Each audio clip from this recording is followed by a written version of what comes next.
Present. Commissioner Randolph, Present. Commissioner SOHN, Present. Chair AMAR. Present. Thank you. I would like to point out that Commissioner Drake and Youth Member WANGBICKLER are absent from this evening's meeting. Thanks. And may I have a motion to approve the agenda for this evening? I'll make a motion. Second. And roll call. Commissioner HAREN, Aye. Commissioner Randolph, Aye. Commissioner SOHN, Aye. Chair AMAR. Aye. The motion passes unanimously. Thank you. And we will move on to the consent calendar. We'll receive Public comment first. public comment, sorry. Do we have any comments from the public before we start officially? Yes? Welcome. Please give us your name. Good evening. My name is Phil Driver. I've lived in the city of Sonoma for 35 years in the same location west of Broadway, outside the historic review map that is posted on the city's website. I've been told no less than 3 times by city staff that in order to change my roof color to one that has been mandated by the California Energy Commission to a cool roof color, that I would have to pay a $5,000 fee to the city to review whether or not the one previous owner to my house was General Valeo's daughter or some other historical significance, which I think is absurd considering I'm not in the historic district. And I need this body to fix that problem before I have to pull the permit for the roof. Thank you. Thank you.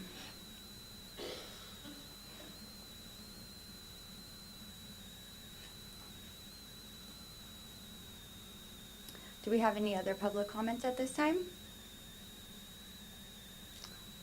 All right, we'll move on to the consent calendar, and we'll receive the minutes from the Design Review and Historic Preservation Commission meeting on April 8th, 2025. Do I have a motion to approve? So moved. I'll second. Roll call, please. Commissioner HAREN, Aye. Commissioner Randolph, Aye. Commissioner SOHN, Aye. and Chair AMAR. Aye. The motion passes unanimously. Thank you. Moving right along to the public hearing portion of our meeting. We have 2 items for discussion. Item 4.1, Jim Silverman Sonoma Plaza History Tour Presentation.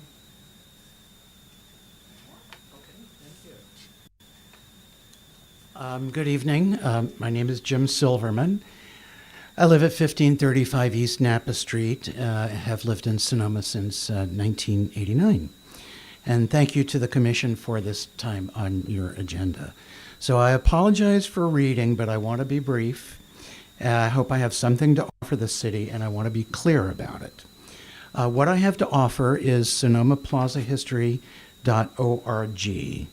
It's 24 short videos showcasing the Sonoma Plaza's natural history, the wine heritage, a lot of personal stories featuring special buildings, and viewing the Sonoma Plaza through art. One of the videos, scripted by Arthur Dawson, reflects on the duck pond and how it echoes the natural landscape. Another is titled Chinese Sonoma. Ron Zach deconstructs the mischief behind his Sonoma wine auction photos that hang in the hallway at the Swiss Hotel. Bill Lynch talks about his great aunt, Celeste Murphy, a pioneer newspaper woman and preservationist. Sam Welly's vision celebrates his building campaign during the Great Depression to modernize the plaza and make it a destination. For families, there are architectural coloring pages, something that I would like to grow, word puzzles, and the Sonoma Plaza History Hunt, sponsored by Rotary Club. So I believe that Sonoma had 2 founding fathers and 1 founding mother, which is something we can talk about some other time. Everything at SonomaPlazaHistoryTour.org is free. I'm a volunteer. Sonoma Community Center is the fiscal agent. By clicking on the language toggle on the top right corner of the website, it's translated into all of the languages of the Sonoma sister cities. And many of the stories are also narrated in Spanish, but the project ran short of funds to complete that. You can watch the videos from anywhere in the world where there is Wi-Fi, and at the Plaza you can download the interactive app designed by Rachel Leroy, who created the Sonoma Art Walk app. My goal is to create a free community resource, an opportunity for the hospitality community to welcome guests, a way for families with school-age kids to turn the page, bond with a sense of place, a tool for realtors talking about why buy here, and grounding for people like myself who moved to Sonoma as adults. As we all know, Sonoma isn't like anywhere else, and I believe we have a shared responsibility to preserve its heritage, and I would like to contribute to that effort. The challenge of giving away free history content in such a historic town has been difficult. I've taken the approach in the slogan, "Come for the wine, discover the history." In other words, how can SonomaPlazaHistoryTour.org add value? So I joined the Visitors Bureau and the Chamber, told Plaza history stories at Vintage House, and have reached out to Mentoring Alliance, Boys and Girls Club, etc. It's listed with Visit California, which is the official state tourism platform, and Sonoma County Tourism recognizes the tour as a resource for cultural tourism. Some 9+ million tourists visit our county each year, and I thought capturing 0.05% of that traffic shouldn't be too hard. I was wrong. So I'm interested in every collaborative opportunity, and am now building a board of directors for this project. I'm not here with expectations, but hope to start a conversation. There's a growing interest in town, as you know, in offering something in addition to wining and dining, and promoting a sense of place to see seems to be on many people's minds.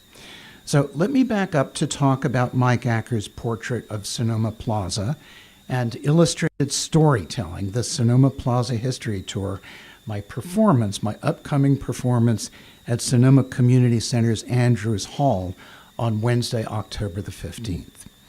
When I began this website 4+ years ago, then a pandemic passion survival project, I commissioned Mike Acker for artwork that portrayed Plaza history. He delivered Portrait of Sonoma Plaza History, which is a 32-foot-long panorama of the Plaza streetscapes that, in my opinion, is of monumental importance. Each 8-foot street view is grounded on an 1880s Sanborn fire insurance map that many of you are familiar with. It identifies the businesses, the Chinese laundries, saloons, post offices, etc., and color codes what the buildings are made of, and it shows the water sources. To this, Mike he keyed a past and present ghostly photo montage above which is arrayed an inclusive group of folks who lived around the plaza. At some other time, I'd like to talk about an appropriate home for Mike's original art. With funding from a Cal Arts grant, Sonoma Community Center produced aluminum prints of Mike's work for a traveling exhibit. They're permanently on display at the Community Center upstairs by the Mentoring Alliance. So here is Mike's First Street West. On close inspection, you see what we call EDK. It was originally Salvador's one-story adobe commercial building, the Pueblo's first, serving the hide and tallow and early wine markets. During the Mexican-American War, Army soldiers from New York staged plays here to entertain themselves and the public. I'd love to have been a fly on that wall. It was a Gold Rush hotel, like many buildings around the plaza. Then afterwards, the building housed Cumberland College, a co-ed institution that built a new campus on Broadway and grew into the largest college in Northern California until UC Berkeley opened. In Acker's art, you see the EDK building as Camille Aguillon's fabulous winery in 1875. That's the image he's used. At the south end of First Street West, today is Taub Outpost. The building's original footprint was part of the lease adobe. Jacob married Mariano and Salvador's sister, Rosalia. He was a businessman in international trade involving trips to China and Hawaii. The Vallejo brothers never really trusted him, and when the Bear Flaggers arrested the brothers, among others, they took Jacob to translate. His wife was so insulted by the Americans' behavior that she refused to speak English afterwards, and after she had 8 children with Jacob, they separated, and she moved in with Mariano at Lacrimamontes and bought Chinese goods in San Francisco instead of buying American. Now, I've seen a Chinese chest in the front parlor of the Vallejo home, but I don't know its story. So Acker's art is rich with content for storytelling, and so I curated them as videos on SonomaPlazaHistory.org. And that leads me to illustrated storytelling, the Sonoma Plaza History Tour at the Sonoma Community Center, Andrews Hall, on October 15th. It's sort of a theatrical culmination of my work, telling great Plaza history stories to a visual presentation showcasing Acker's art, but with animation, slides, B-roll, and videos to create a new way of seeing Plaza history, and tickets will be free. So thank you for the opportunity to present this to the commission, and I'm happy to answer any questions. Thank you so much, Jim. Thank you. Does anybody have questions? I have one little question. Please. It's .org? It is .org. Yes, I know. I need to change that. Okay. Yes. I'm just saying, I yes. was hoping you haven't printed 10,000 of these. Well, it is. That was an earlier iteration. Yeah. Thank you for Yeah. noticing. Such a great project. Well, thank you. Thank you. Yeah. It's independent. It's not really part of the city or any other official organization, but I'm trying to give it away. Yeah. So thank you for your time. Wonderful. May I? Jim, wonderful. Oh, thank you. I've had the opportunity to take the tour. Thank you, sir. It was pushed by a few of our fellow colleagues up I here. know. And actually, Thank you. this is my background, is destination marketing and Chamber of Commerce Oh. world. So I certainly appreciate what you're doing in a town that I know we all love Uh-huh. and want to support. So I'm very supportive of this. And, Thank you. And if you can stay after, we can talk a little bit more. I will do that. Thank you. Thank you.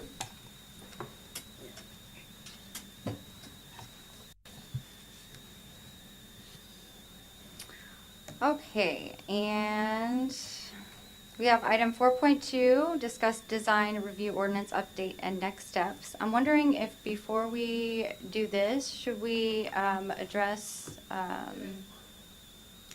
as part of it? Okay, so do we have a staff report?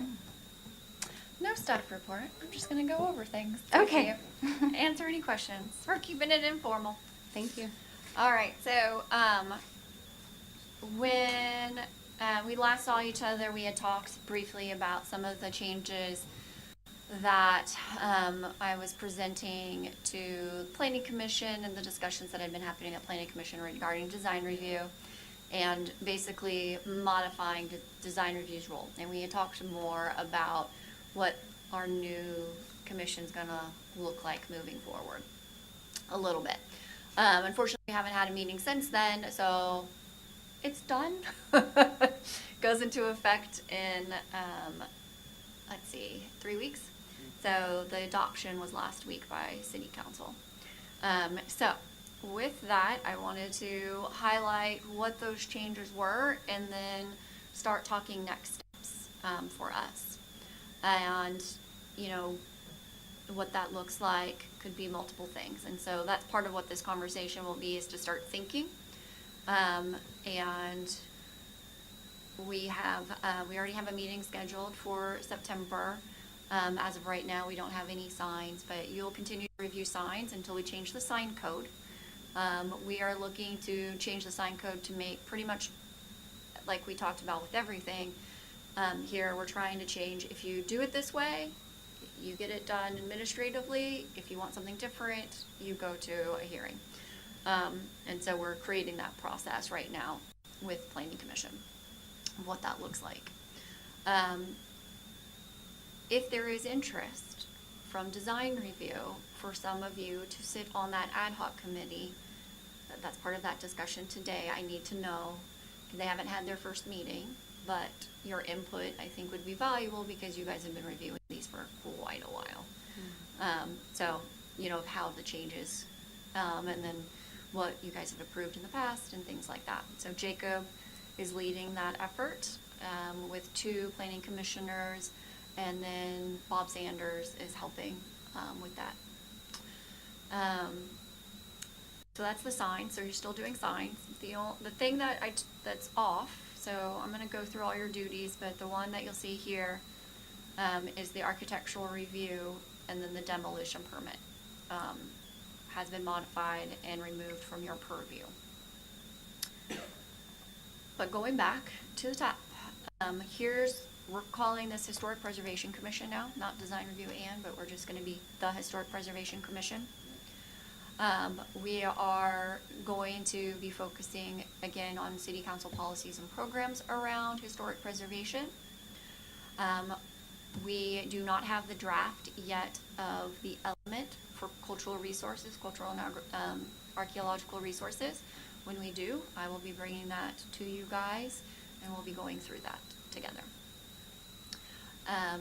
We will, if anybody, I'm hoping that we'll start bringing things forward for listing on the historic, to list locally, and then potentially, if they're eligible, may help support an actual National Register listings and help them move through the system. That's something else that we'll be doing. That is part of our role with our being a certified local government. We are also, there may be things occurring in our districts, national landmarks, that the city projects. And so that's a conversation about that process moving forward, bringing it to you all for recommendation that would then go to city council if we were doing modifications like in the plaza or something. We already talked about the local register. I will be doing 2 RFPs within the next month. One will be for the citywide survey, get that kicked off, and may or may not involve, we definitely will have a role, and I'll need your assistance with the education around what is this? What does this mean? Things like that, helping develop that education. And then also around, I'm going to do another one where I'm doing an RFP, depending on the cost, depends on our ability to do the project, is a cultural landscape survey for the plaza. A lot of questions have come up in regards to what can we touch and what can we do, what can we change. And so my goal of that is what's historic, what contributes to the history of the plaza. And we recognize that it's more than just buildings in the plaza, it's landscape. So what are those components? Those are things that we'd be working on and that you guys would be reviewing and providing recommendation around. Also, I want to do context statements for the city. That's part of that survey process. And so you guys will be part of that. So we'll be very busy over the next, year, doing a lot of that type of work. But with that said, there are other things that we had talked initially. We had talked about partnerships, developing more educational materials. So this was a good segue. But working with like the Historical Society and our Alliance and all the different interest groups that we have, bringing things together, maybe providing speaker series or partnering with those that already do. So just trying to be more creative in that. So first ask is, what are your, not right now, you don't have to answer, but start thinking about what it is as a newly formed preservation commission with this new kind of focus. What is it that you as an individual on this commission want to accomplish? And I'm gonna ask you to come up with 3 to 5 ideas that we'll discuss in September and go through, culminate, and create a work plan that we'll work on as a commission. So I've done that with the other commissions, like Climate Action Commission. We have this work plan that we work on every year to try to gear up. The other is our website has nothing about historic preservation on it, and that's a lot of work. We don't have a lot of time to do that kind of level. I would also like at the next meeting to start talking about, and we obviously don't have a full commission yet, but interest in what you guys are interested in assisting with specifically. So I work with ad hocs to actually do work. So you work like us, help find examples, develop the text. Our PIO then reviews it and edits and does her part of it and puts it up, but it helps us get better. So since we've met, I am going to show you something also after this, but we have a surprise for you. It's not public yet, but it's cool, I think. So that is specific to the role of the Preservation Commission. Like I said, it goes into effect in September. We did maintain a 7-member commission. So they have it open, actively looking. I don't remember, I think one is open, and because you live in town, you guys are appointed, right? And then you're at large. Yeah, so we have one more at large and then one more appointed to be done still. So hopefully those get done within the next couple of months. I'm crossing my fingers. But regardless of that, we'll go ahead and start forming ad hocs. So start thinking about, based on our work plan, we'll create ad hocs to then implement that work plan. Any questions about the role before I get into to answer the question from the gentleman? Just a question about the RFPs. Mm-hmm. So you're submitting as if we are, or you're putting out a bid? I'll be putting out a bid to qualified consultants. Okay. And then what we'll do as a commission is review the work as it comes in. Okay, thank you. Or help with the education of when it starts and things like that. Some in the past, the survey work being done, like for example, the original survey was done by the Historical Society through the assistance of volunteers, and did that level.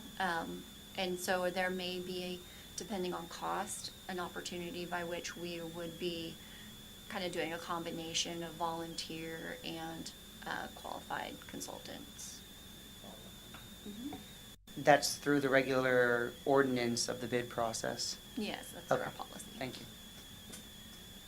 And we did get the budget in July for it.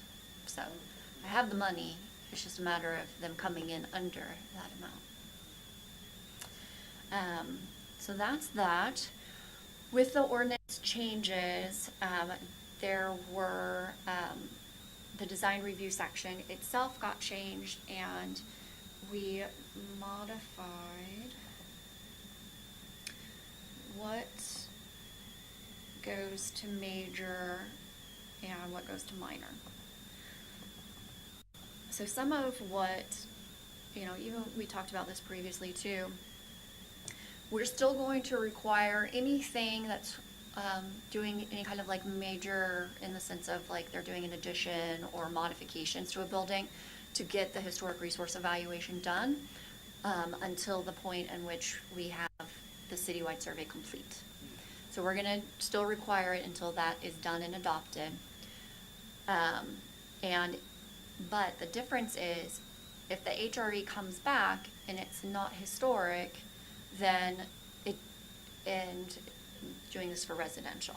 It's not in the historic overlay, it's not historic, it's not gonna require a major design review or a minor. So, like today, currently in the code, if it's a new structure outside the overlay, doesn't require a design review. So it's kind of in that mindset for projects that are for buildings that are not historic. So we're still going in that direction until the citywide survey is done. However, we did have a lot of conversation around exemptions, and specifically because this has come up a lot is the windows, the re-roofs, repaintings, things like that. And so in this area, you'll see we were trying to be more specific that if I'm listed or eligible for listing on our historic register, then we're looking for original windows, would be like for like in material type and size. I mean, we don't want them to be replaced at all, that would be the first, but if, then that's the case. Non-residential structures and resident structures in our historic overlay, that they shall match the predominant window material type and that there are no changes to dimensions. So we're just replacing windows in them. So again, they're not historic, they're just in the historic overlay. Vinyl and vinyl clad windows would not be allowed, should not be used in historic overlay or on listed or eligible historic resources that are visible from the public right of way. So we are trying to be more specific around that. And then public facing windows, consistent material and design.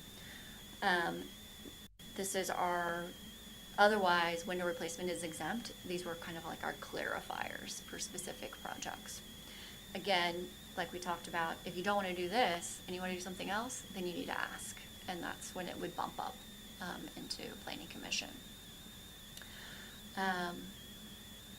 The re-roofing of buildings and structures, if they are non-residential and residential structures in the historic overlay, then we're looking for roof materials that will be Class A, consistent with the style and surrounding neighborhood. So if you're a Spanish colonial building, but you're not historic, and you're in the historic overlay, and you have clay tile, you're gonna do clay tile. That's what is exempt. If you want something different, then you ask for permission. Structures that are listed or determined eligible for listing, it'll be like material, size, and style. So if we are showing that it needs to be done. Otherwise, all other cases, it's exempt. So that's how the exemption section works. It's exempt, and then some qualifiers if you're a listed historic resource or if you're in the historic overlay. Does that make sense?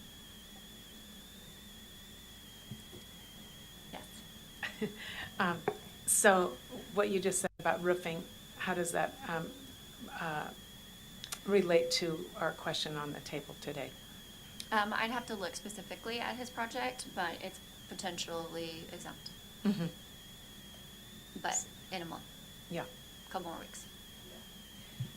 The citywide survey that you're saying, once that's complete, that then removes the $5,000 fee for a residence to have to submit for a design review if they are outside the historic district, or that $5,000 fee to be reviewed to deem if you are historic or not is still viable.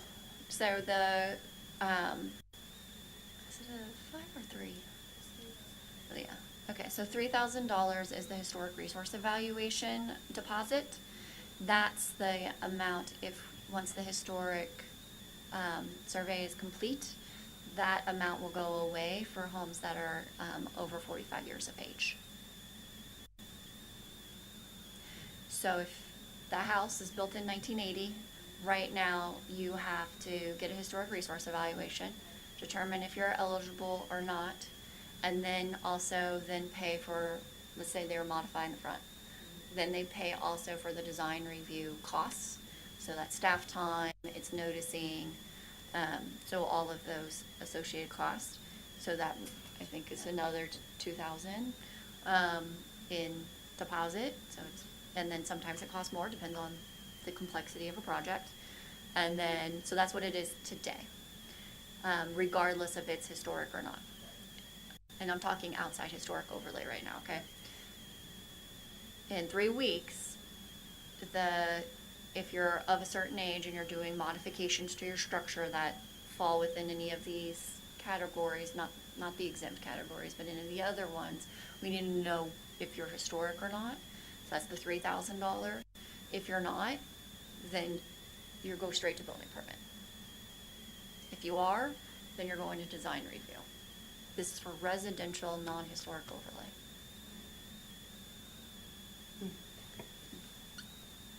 This still falls within the standards of the Department of Interior? Because if you're not historic, I don't need to apply that, and you're not in a historic district. So that doesn't, okay. Yeah. So if you're not historic, you're not in a historic district, you're not, most of our historic districts are all within the historic overlay. That's why I do it in a big sense of the historic overlay.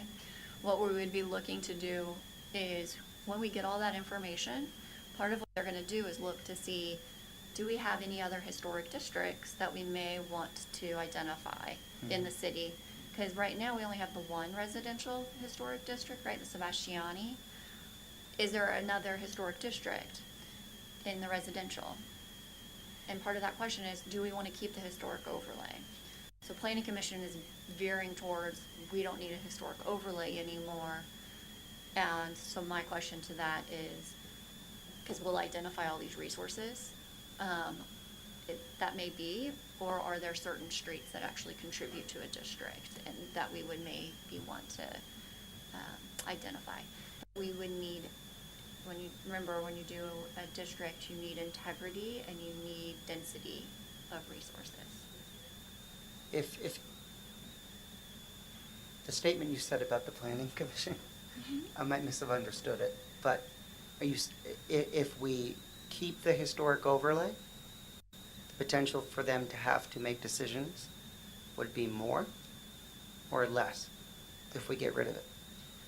So if we get rid of the historic overlay and just base it on whether something is eligible for listing or in a historic district, then we potentially are limiting more the number of buildings that we'll be reviewing under design That the review. Planning Commission or Design Review would review.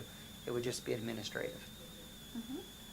Okay. It'd be thank you. building, straight to building permit typically. Okay, thank you.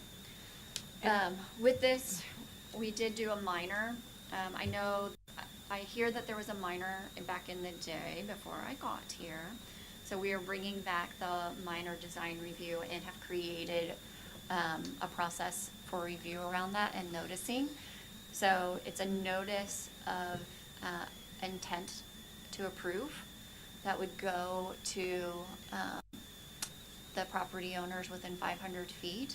And they would then be able to speak to concerns around that. And if there was any concerns that need to be addressed in more of a public hearing setting, then we would move that meeting to a planning commission hearing instead of just approving it.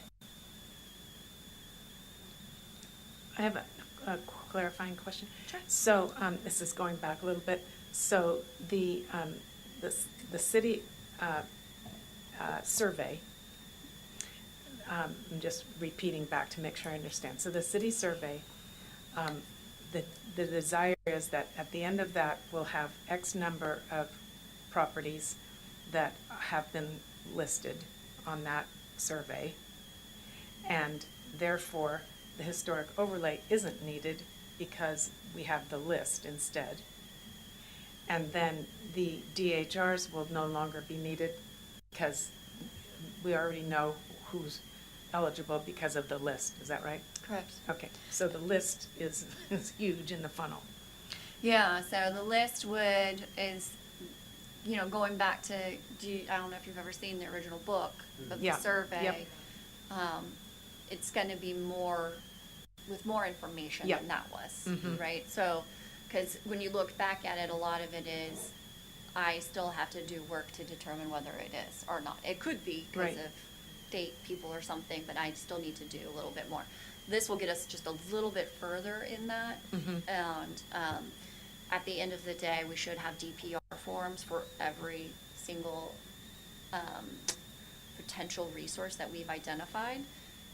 Part of the next step, so we get a survey done, part of that next step is then take that information, and then we would need to go through, we need to go through a process to actually list those historic resources on our local register, which is part of our code. So we would need to do that.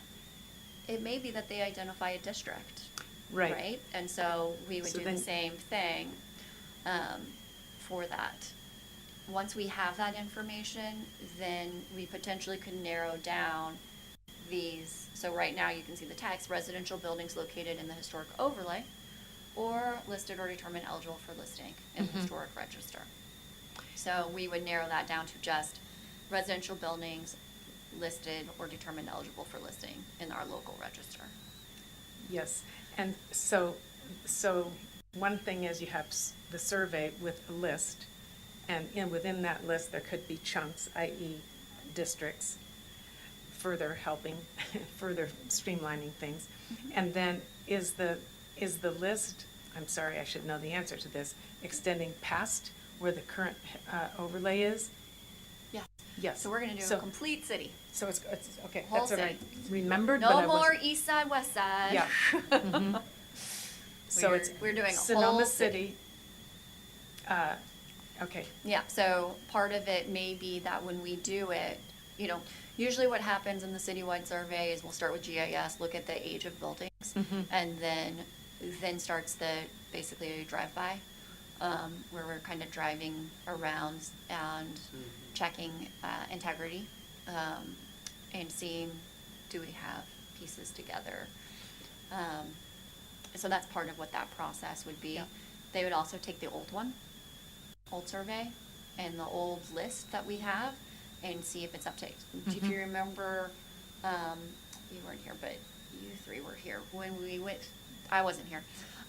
The Broadway Historic District, I Yes. don't know if you remember, but there was a number of contributing resources that were removed when we redid that Broadway district.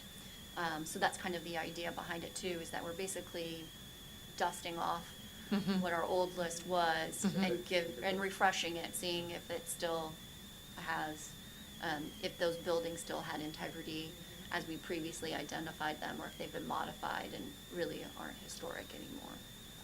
so one of the versions of the survey that we've seen fairly recently, I remember there was a property that's over on 12, just a little bit north of the Starling Bar. And the property owner had some questions about that. And it brings to mind when resources are identified as historical, what's the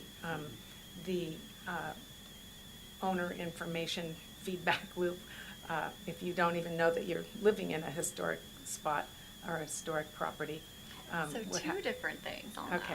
that. Okay, So the one would be part of the process of listing, and just, you know, that's is where I was going with, like, work for us, notifying the entire city that we're doing this and why we're doing it, right?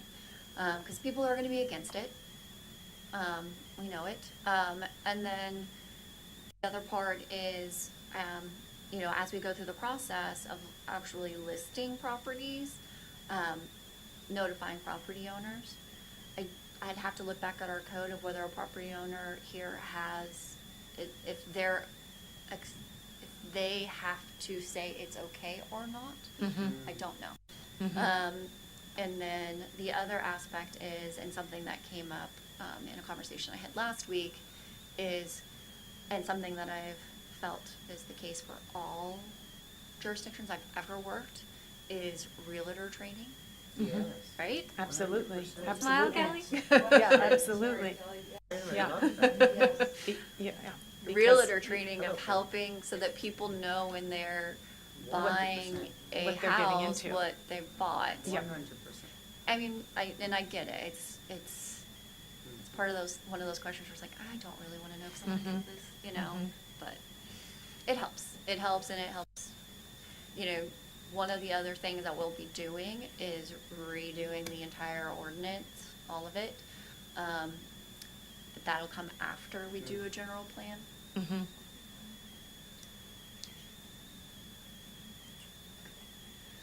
Okay, so property owner, can initiate. Does it have to be approved though? So, Because if you learn that, oh, I've been living at spot X for X umpty-ump years, and I want to do this, if now my property has now been designated historic, it changes how It does. how I proceed. but right now, it changes anyways, right? Right. But they have to pay $3,000 to find that out. Yeah. So that's our goal for this, So right? that's a good answer. Yeah. Because that's gonna come up again and again and again. Right. And, I mean, I think people are gonna say, never mind taking me off the I list. mean, that's part of how I got support like, for the how can- funds to do this. Mhm, yeah. I mean, this is gonna be, around $200,000, like, Mhm. to do this, so it's not cheap. And it's a huge project. It's a big project. We Yeah. have no historic context statements for the city, so historic context statements are, they identify our periods of history, and within that, they identify architectural styles, people, things like that. And so it helps then identify the structures, the landscapes, the different components of our built environment that then apply, Mhm. that are potentially historic, and you can apply those periods of time Mhm. in history. That's why we developed them. I did this for Route 66 actually in California, and it was really interesting because I didn't know anything. I knew about Route 66. I grew up in Oklahoma, so that wasn't the problem. It was just more of California's part of that in the Mhm. desert. It's great. So how far along, percentage-wise, do you think you are with the citywide survey? Because there have been kind of versions. So we would start from ground one. We always don't, we start a project with gathering all the stuff and then moving forward with what we have. But I'm not giving them all the information that we've already started. Mhm. And that's what I was getting ready to show you guys, was what we have done and what we're hoping to update with this survey. Okay. And what would be part of this project. Because I recall not that long ago, there was additional resources were added to the list Yes. a while back. So, Yep. the survey had been refreshed, but not nearly finished. Right, so it had been updated in the sense of added to. Yeah. But we did not go back and look Right. at other ones. Yes. So that's, one of the differences. Mhm. Sorry, I'm just gonna go find what I was going to. Mhm. I want to keep that moving, but I want to answer. Can I? We haven't met in a while, so. Do the planning commission votes, does the property owner have to say yes?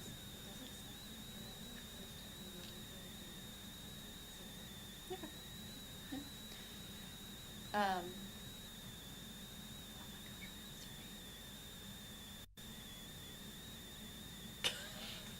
I just, our neighbors don't know in my head.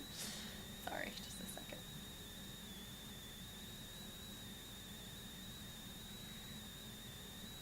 Jennifer, when you're done, No, go ahead and ask me, I can multitask. are you sure? Mm-hmm. Okay.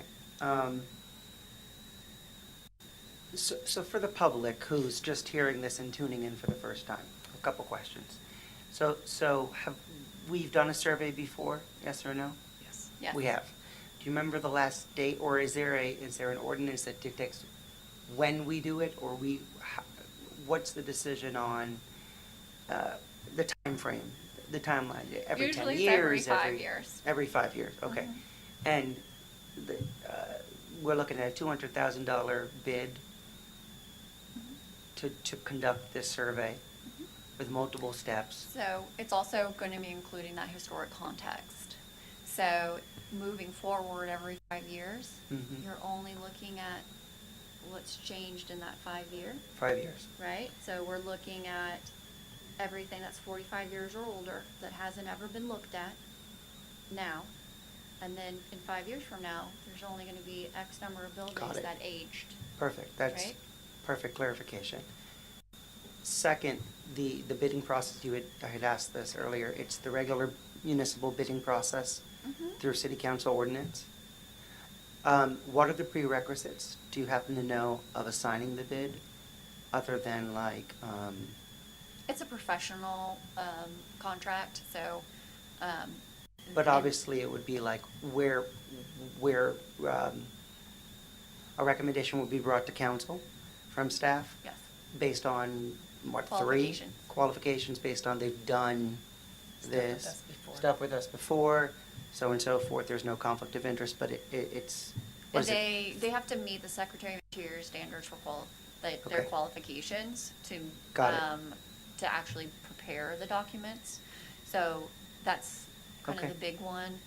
But we have a list. It's about cost, it's about what their scope is, you know, Wonderful. what their experience, it's everything. So Thank it's you. not, we don't have to get to the lowest bid or any of that jazz. Good, thank Jennifer, you. one other question before Sure. you go forward. So for our guest tonight, I'm curious to know whether you feel clear about what your next step should be.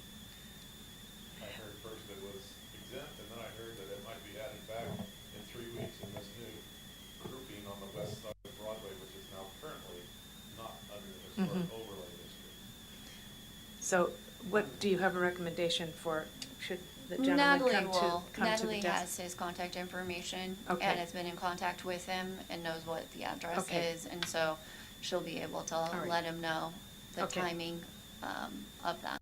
It's a lot of, the reason I'm asking is because there's a lot of information coming out tonight, and I'm sure you're here for one specific thing. Yeah, Thank you. yeah.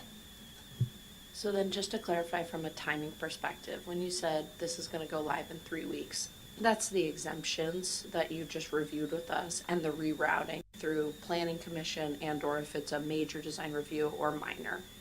In regards to the timeline that we're hoping to achieve for this full historic registry, that would provide a lot of clarity to the residents of Sonoma and ideally prevent them from having to pay the $3,000 to $5,000 to review their home on a by-home basis. That desired timeline would be a year. Okay. Otherwise, it's gonna continue to operate with new exemptions being rerouted through planning, but it's still that initial 3,000, whether you're in historic overlay, historic resident. Depends on the project. So there's certain exemptions, and then there's certain applications. We get a lot of re-roofs. I'm gonna develop something in regards to that. And it's part of whether it's contributing or not, and there's question, I'm gonna ask for historic resource evaluation. If it's definitely not historic, or the re-roof has happened, this is like the fourth re-roof. Mhm. It's not historic material. Mm-hmm. And so what is that, and what's that change, and what's that change's Okay. impact? We recognize we're now in a very high fire in some areas of town, so that will have impacts on things. So, Mhm. I have some colleagues that have developed some question forms that help lead and guide staff into making decisions on the exemption side for windows and roofs and things. Okay. Like, Okay. is it historic material or not? Is it original? Is it not? So applicants potentially seeking an understanding of whether or not they move forward should maybe just wait? They always should contact staff. Okay. They don't need to wait, they just need to contact staff. I mean, if it's a financial difference, Oh, right, but in 3 weeks, I know. it's Okay. not. Got it. But when, as far as staff goes, they're the ones that are gonna be able, we're gonna still Of have to course. develop the tools to Sure. implement this new ordinance, but that is where staff is going to try to help, to implement that, and to, when a project comes forward, okay, this is Mhm. the path that you would be taking. I think all of us are supportive of that. Thank you. You ready to look at our new map? That's not public yet, but it's available to you here. Uh-huh. All right. I found some money, a little bit, just a little bit. And we worked, I met her actually, I met her at the California Preservation Conference. And she's a historian, but her husband is owns a company for GIS. And so she was trying to get into GIS and preservation. And so one of the comments during my presentation at the conference was, I would love to have everything on a map. And so she was able to do it under a very limited budget. Very small. So this is us working. It is, it's going to be made available to the public. No. Is your computer not working? No, I thought we were still waiting for the surprise. Yours is? Oh, everyone voted. Is there a on button or anything? All of us for now. Can you do it off and then put back on? Oh, No, she just put it off.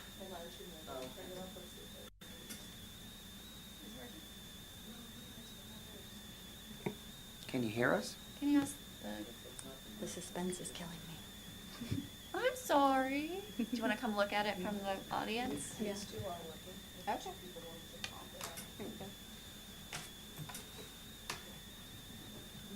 Musical chairs. I'll just come over here.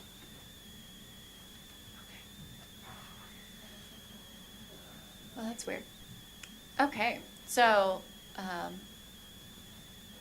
we need to fix that before tomorrow. So we, yep, you heard me. Sonoma Historic Resources Web App User Guide is here, so it gives you a little bit of information, and then we'll click outside to explore. So this is a work in progress. I wanted to go ahead and have it live because I feel like the best way to QA/QC something is the public. They tell you everything what's wrong. So I was like, oh, this is perfect. We do have some work to do in the background on properties that have had historic resource evaluations, but we wanted to focus this on our historic districts, identifying what's contributing and non-contributing resources, and then other that are in our inventory. So here we go. And we also need to take pictures. So here is the lovely city of Sonoma, and you can zoom in. Right now, the local inventory is not being shown, just this list here. So this is the sites within our districts. Information is available by clicking on the district. We are going to link documents. I don't know that this one had one, but I'll try. So we're uploading documents and linking them to here as well. And so like here is the residential historic district. This is going to be the DPR form, so you can get it straight from the map. Yeah. And then you can also go a little bit closer, and let's say I want this house. I live here. So then it's going to show the picture that was on the DPR form. So basically they clipped them and added them here. And then also will tell us information about its architectural style. And so this is all from the DPR form. So they've collected it all and put it in here. And then whether it's contributing or not. Here you'll see color coding, it's contributing, not contributing, or blue. And then this is something that's in the Broadway district, but mostly you'll just see the red and blues within our historic districts.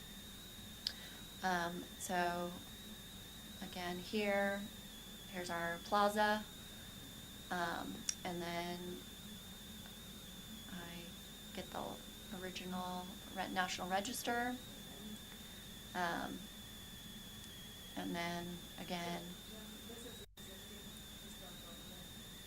This isn't the historic overlay, these are the historic districts. But this outline, That's the historic district. So this, if I clicked on the blue, in the blue space, that look to the right, Sonoma Plaza National Historic Landmark. Okay? Click in the red. See the arrow? And then now I'm in the Broadway district. Okay? And these documents again are going to be the forms that are completed that give you all the actual text. And you said this is all accessible by, will be Yes. accessible by the public. Yep. Oh, this is great. Yes, and so you could type in your address and find out information. So here's the depot district. So here's our railroad depot. Let's see if I'm in here. So has a little bit of info. We're, again, like I said, we're cleaning it up. Like gabled roof rectangle is not an architectural style. So those are some cleanup things. These are leftover. We had a Excel spreadsheet that had a lot of information on it. We just gave it to them and they were using it kind of like their base. And so we have some leftover cleanup things. And so we'll be, like I said, there'll be times where you'll see something change. It's just because we'll recognize. it's certainly different than all the little binders that Yes. used to be, that are Yes. probably still in the Mason Alvey House or next door here. I know, right? It's pretty cool. Yeah, I'm excited. an upgrade, yeah. Jennifer, this is really neat. Yeah. Yeah, and so we added all of the local inventories that we had listed or have determined eligible. And then, so we started adding, this is where we're going into what's historic, what's on the local inventory, what's not eligible for the local inventory. So this is our HRE work that we've been doing.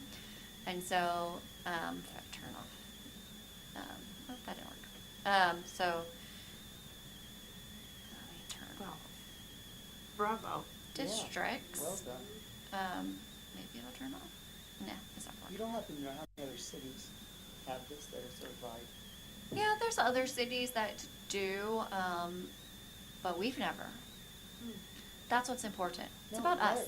It's all about us. It's fantastic. So if you know, another cleanup thing that I'm working on is, so right now, what the consultant did was, selected all the buildings. They actually drew all these polygons. And this is the only building actually that's historic, the church, right? So that's the piece that's listed, the property's listed, but that's the actual historic resource. The rest of it's not. So those are some modifications that we'll be making, as well as isolating what buildings, because sometimes accessory structures are not contributing to that listing on that site. And just think how smart everyone will be that roams around this map and learns about all the different architectural styles and. I know, I'm excited. You're doing this homework. I know. So, I mean, this one's part, they don't have a picture. So this is us needing to go around town. I'm sure Natalie wants to get out of the office, so, going around town and taking pictures so that we can add them here. I don't think I have anything on that. Oh, I do, okay. So, That's so that's a example That's- of 1, 2, and it's That's what listed, it what is. its status code is. So, all that fun stuff. So, Yeah, work in well done. progress, but we're there. We're And starting. then Jennifer, when the whole city gets reviewed, or the goal being a year from now, if you are of no historical significance and you type in your address, does your home still show up and it'll just say nothing historical associated, or what year it would then be reevaluated based on when it was built, since it's like that 45-year span? No, so right now, it would only, like, the focus of this is really just going to be on what is in our historic districts, what's actually listed or has been determined eligible for listing. Okay. We went ahead because we have so many HREs, and we don't even know all the HREs that we have. We thought this was a good opportunity to start plugging away Yeah. at our big, huge folder of HREs and say, okay, we've already, we went to this property at 579 First Street West, it was determined not eligible, I don't have to look at this ever again. Right, Right? right. So, Okay. because it's already not eligible. Yeah, it was built in 1910. It's never gonna be eligible. So that kind of thing. So that was to help us also just be like, if this came back up and we said, oh, you need to do a historic resource, we could go to this resource and say, never mind. We've already done one. So it's just a matter of just building this out a little bit more. We've obviously have a lot more than this. They just basically, under the amount of money that we had, just got us started and built. And then we have access to actually do all the behind the scenes work. Wow. Yeah, here's our little barn. I need to put a picture. Oh, that's like cool. Right. Ready. Yeah, got it, that's funny. Okay. Wonderful. Exciting, huh? Really cool. It was a good surprise, Yeah. See, we haven't been sleeping since we saw you last. I know. All right, well, that concludes my presentation, unless you guys had any other questions. When does this go live to the public? As soon as I have a minute. I need to develop a webpage. Like I Got said, I went to go try to find where to put it, and I realized we literally have no page. So I need to work with our PIO to develop a page on historic resources, and then have this put in there, and then we need to do the whole rollout Very cool. of that it's available and after people's help to update. Yeah. Right? It's a whole new era.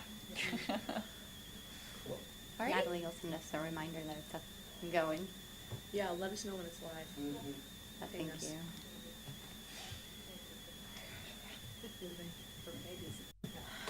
Okay. Okay.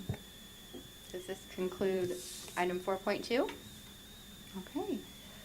Do we have any further director comments or announcements? Just a reminder, I'll send you an email, but just the things that I want you guys to think about for the September meeting. It's gonna be really focused on developing our work plan, Thank you. minus one person, I'll email you my thoughts. yes. You want pictures, Yeah. I'll have a nice little update. Day of. Yeah, no, I'm just kidding. Yeah, don't listen to him. Do we have any further commissioner reports and comments? I'll just say this. I do think it's important for continuity that there was this suggestion that if there was interested parties on the commission, to sit on that ad hoc with the two other planning commissioners. Not to give you anything more to do, Madam Chair, but I do think for continuity, I think it would be something that we should entertain. And if no one else is willing, I'm happy to. But I would like to see us involved at that table. So, Kelly can do it. Yes. Yeah, I agree, Daniel. I can talk to Kelly offline. As chair, she can appoint to an ad hoc. But if there's anybody else that is interested, obviously not that one, but if there's anybody else interested, it would be, then just to let Kelly know. Just, it was a statement of, regardless, that I think it's a great idea for us to be a part of that, to continue the discussion between the two bodies. So, thank you. Yes, yeah, agreed. Any further comments? All right, then I'll adjourn this meeting at 6:05, 7:05. I can't see that far away anymore. Thank you. Good job.